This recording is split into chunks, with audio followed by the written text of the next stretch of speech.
speed. It can be a killing tool as deadly as sharp teeth and powerful claws.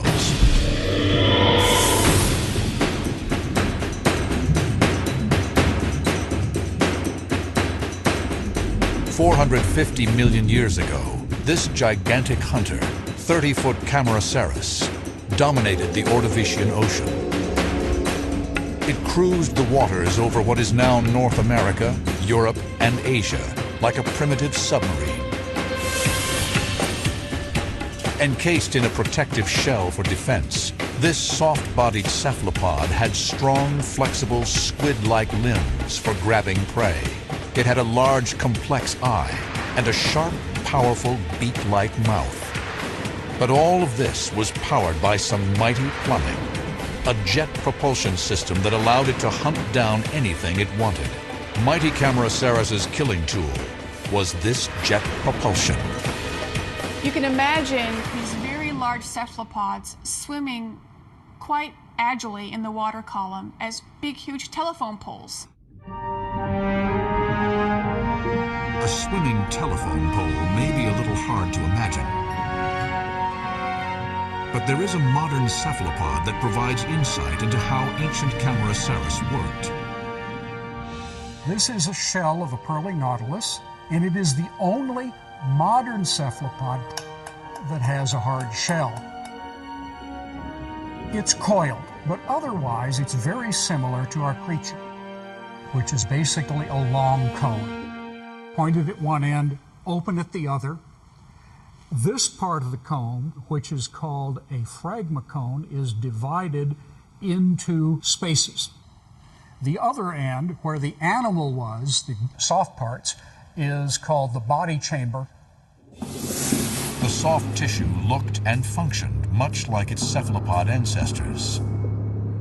There would have been an animal here with lots of arms hanging out, prominent eyes probably, and a jaw mechanism, a big jaw mechanism. But how exactly do cephalopods like Camarasaurus use jet propulsion to hunt down prey?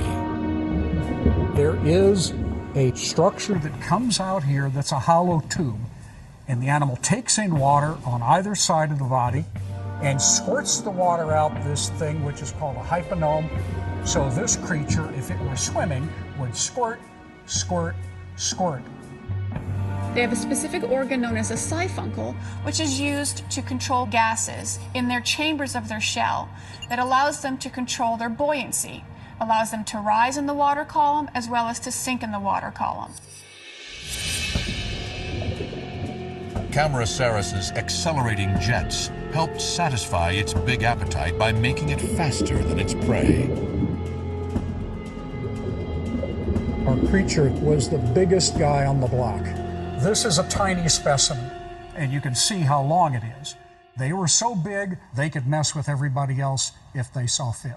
To fill that big body up, one of its favorite meals was another super predator, Megalograptus.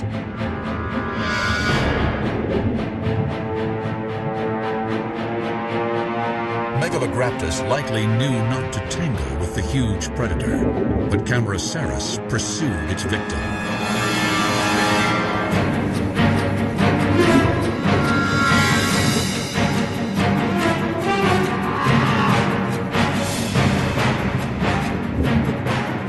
With its prey near, Camarasaurus would deploy its many tentacles. When the animal is looking for food, it stretches out the tentacles as though it's trying to feel all parts of the environment. Eventually, one or more of the tentacles will touch the prey, at which point it quickly will surge forward and engulf the prey.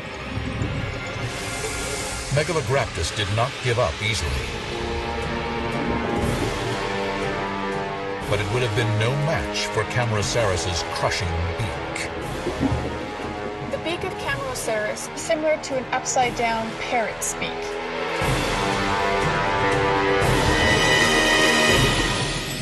Very large Camarasaurus would have been incredibly strong, and would have probably had no problem crushing the hard exoskeletons of some of these arthropods.